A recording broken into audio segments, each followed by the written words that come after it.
Bonjour, je m'appelle Emma Aigretot, je suis plasticienne, je suis née à Bordeaux et je travaille, j'ai mon atelier dans le secteur.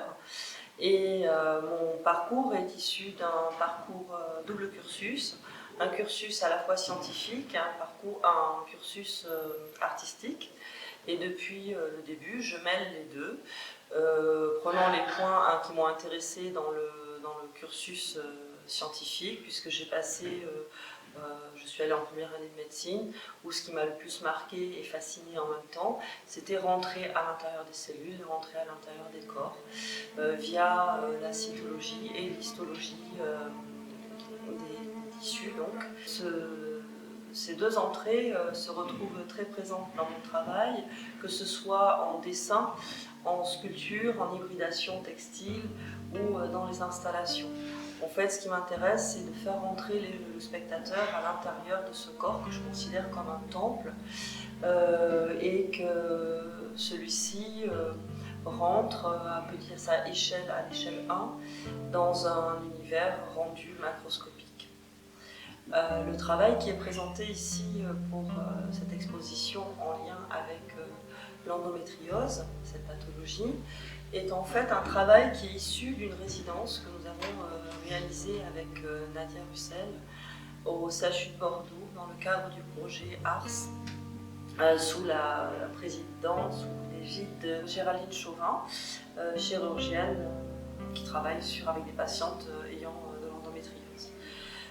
De cette résidence, au Ouroboros, est née cette installation qui s'appelle la Chaussée des Géantes et qui travaille sur en fait la récolte de paroles de femmes souffrant d'endométriose, dont la douleur est tue, dont la pathologie est tue.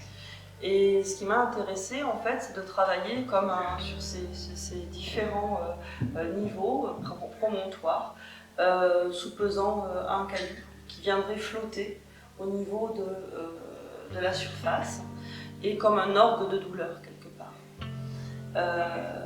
On est parti, cette phrase m'a beaucoup marquée. La phrase qui m'a beaucoup marquée, en fait, c'est seul celui qui a le caillou dans la chaussure sait où il fait mal. Et c'est à partir de cette phrase-là que j'ai commencé à développer mon travail.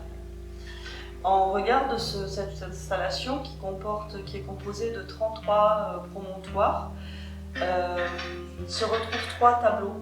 Donc ce sont que des multiples de 3 à chaque fois. Donc ça une relation aussi avec le chiffre 3, la trilogie, mais aussi la trinité, quelque part, la sacralisation.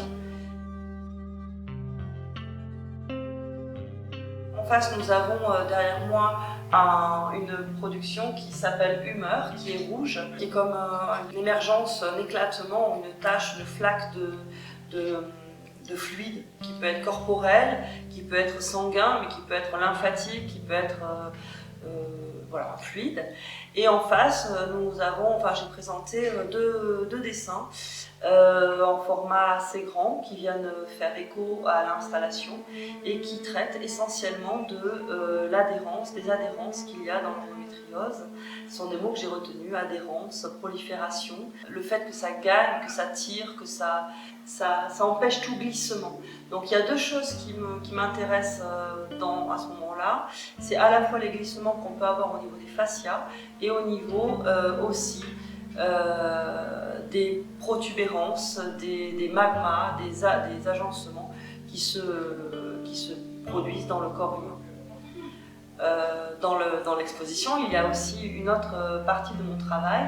La partie de mon travail qu'il y a, c'est la partie gossypium, qui est un travail qui est réalisé au crochet, qui arrive plus comme un fil conducteur dans l'exposition, puisque c'est l'œuvre qui nous a réunis avec Nadia, et c'est une œuvre qui prolifère depuis le début et qui continue encore aujourd'hui de proliférer et se répand dans l'exposition comme un lien, un fil conducteur entre toutes les pièces. Voilà.